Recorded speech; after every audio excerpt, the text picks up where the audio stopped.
Several communities playing host to oil palm producing companies in Edo State have cried out over unjust treatment and abuse of human rights by the companies operating in their communities. This was stated at the Community Roundtable for Sustainable Oil Palm, organized by Community Development Advocacy Foundation in Benin City with the theme, Human Rights and Environmental Concerns in Okomo Oil Palm Company, RSPO Certified Operations in Edo State.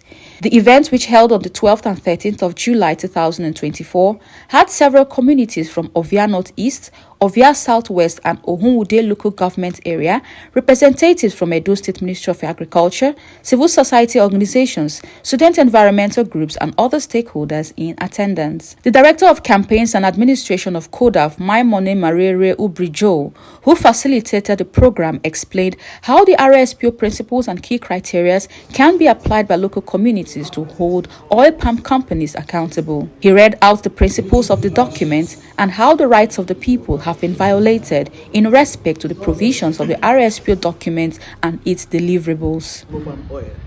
There are so many palm oil industries who are RSPO certified, but on the other hand, they're actually breaching the principles which led to their certification.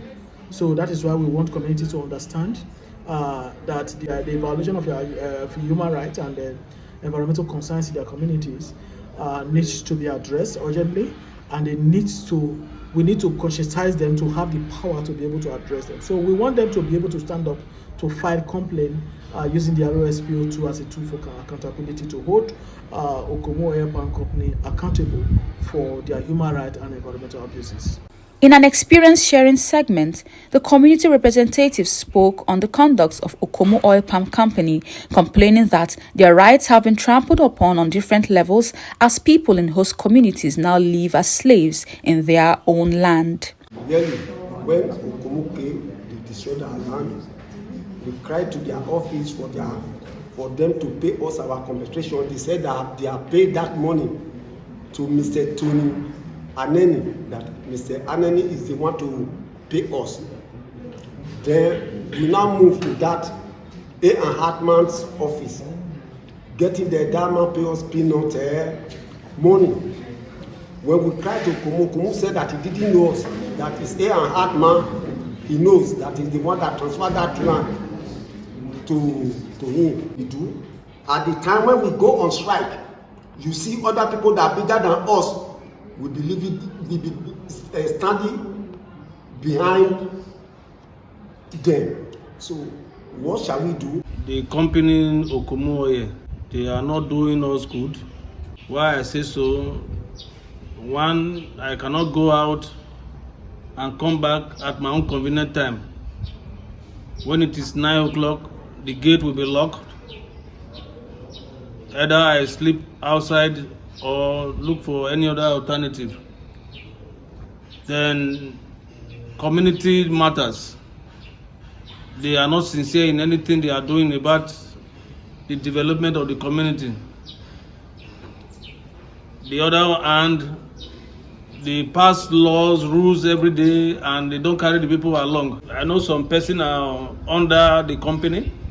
We really need help because we cannot be slave in our own country, in our own state, in our own area. Okomo is there on their own. We as a people, in different communities, who is suffering the pain, we should be able to fight and collect it back, our rights. They should have passion.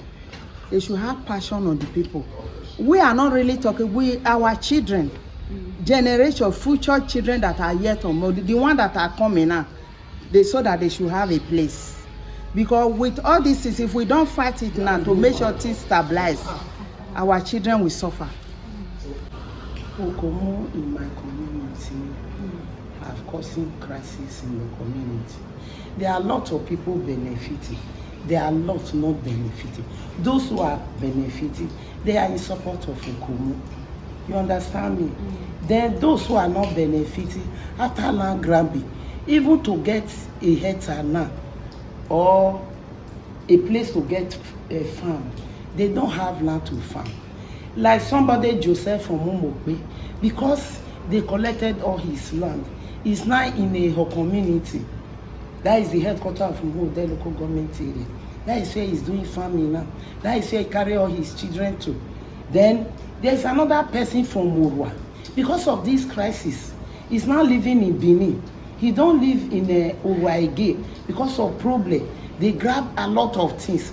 But at the end of some months, Okomo will bring some cartons of oil to come and give them. Then there are a lot of people benefiting. But it's not everybody that is benefiting. Some youth are benefiting while the head of the communities are benefiting. So the crisis, there's nothing people are benefiting.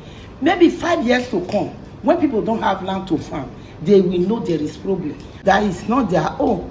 So it's because of this, there's no place to farm. That is the causes of all this problem here and there. Okomo have invaded every places in Edo State.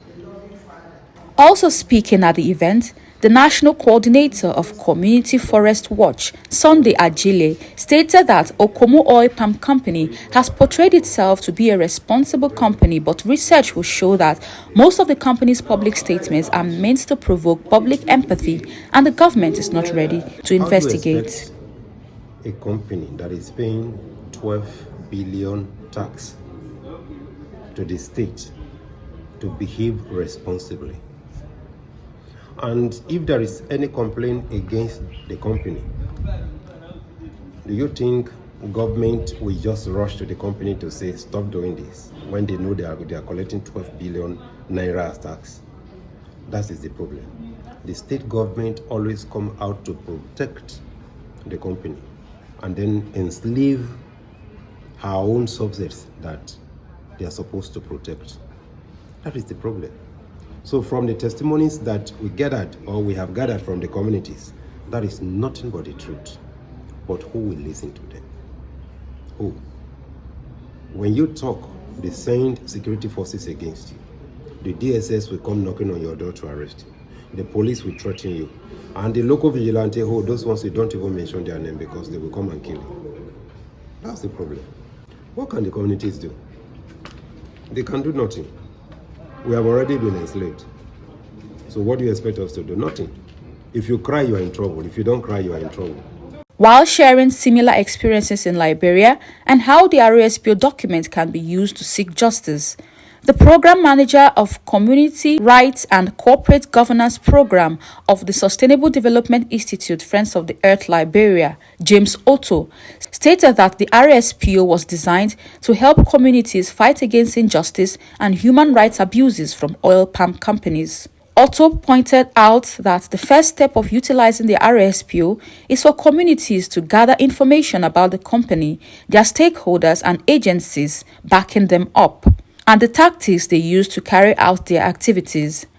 According to him, this information gathering will also help the community to gather evidence against the company, which will be relevant in fighting these corporations by filing a formal complaint to the RSPO against the company. He further added that the companies are able to get away with their excesses because they seek out the youths and other available people as tools within the community to fight against the people. He admonished the community representatives to be united and to speak with one voice, as this is the only way to fight these companies. The highlights of the event included a practical demonstration of the RSPO, which showcased how disunity, greed, bribery, and other vices can distort the process of utilizing the RSPO.